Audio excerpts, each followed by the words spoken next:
2024 के चुनाव को वैसे तो एक साल से कम वक्त रह गया है। बीजेपी ने एक बार फिर से राष्ट्रवाद वाला कार्ड खेला है, यह कहना गलत नहीं होगा। राम मंदिर और धारा 370 को हटाने के बाद बीजेपी ने पीओके के मुद्दे को अब फिर से देश के सामने रिलेवेंट भी बनाया है और इस पर चर्चा छेड़ी। राजनाथ सिंह का एक बयान इसकी मौजूदा वजह बना है, देखिए जरा।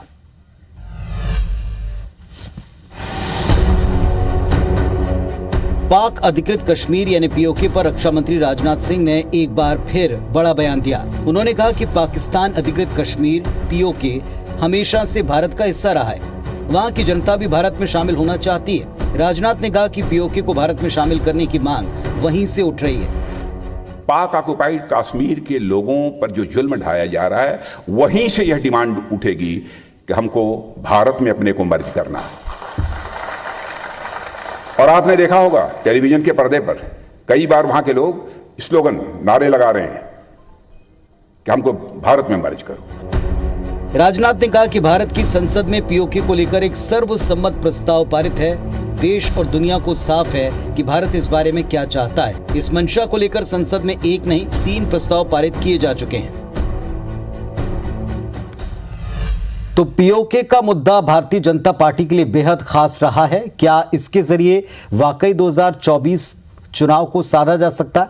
इस बात को डिकोड करते हैं।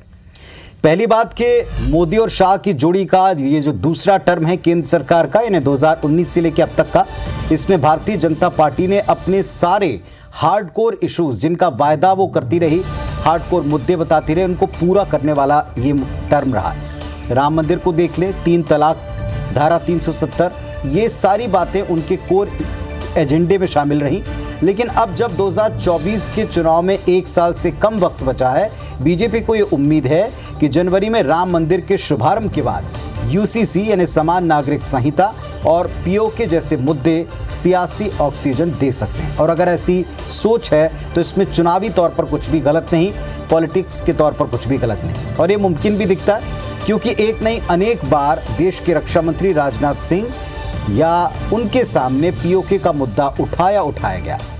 30 नवंबर 2022 को जब राजनाथ सिंह जम्मू कश्मीर के दौरे पर गए थे, वहां उन्होंने कहा था कि हमने कश्मीर का विकास शुरू कर दिया, लेकिन रुकेंगे तब जब हम गिलगित बल्टिस्तान बल्कि उसके आगे तक पहुंचाएं। इसके बाद जहां जहां राजनाथ गए, पीओके को लेकर नारे लगने लगे, जिसका जिक्र अभी आपने सुना। एक बार फिर उन्होंने किया कि मांग वहां से उठती है।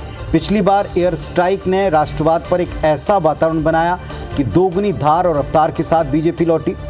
तो क्या राष्ट्रवाद के मोर्चे पर इस बार इससे बेहतर विकल्प कोई और हो सकता है? ये बात सहज है।